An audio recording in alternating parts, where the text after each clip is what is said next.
Khodaldham trust દ્વારા સમાજ માટે મહત્વની જાહેરાતો કરવામાં આવી છે। ખોડલધામના ચેરમેન નરેશ પટેલની અધ્યક્ષતામાં મળેલી કોર કમિટીની બેઠકમાં 2 નવી જગ્યાએ મંદિર નિર્માણના ઠરાવ પસાર કરવામાં આવ્યો છે।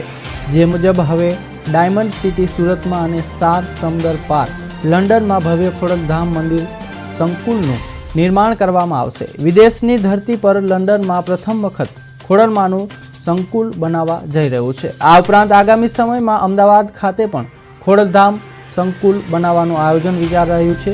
ત્યારે પ્રવાસન સ્થળ સ્ટેચ્યુ ઓફ યુનિટી પાસે પણ ભવ્ય ભવન બનાવવાનું આયોજન ટ્રસ્ટ દ્વારા કરવામાં આવ્યું છે। આ જાહેરાતોથી પાટીદાર સમાજ અને માં ખોડલના ભક્તોમાં ભારે ઉત્સાહનો માહોલ જોવા મળી રહ્યો છે।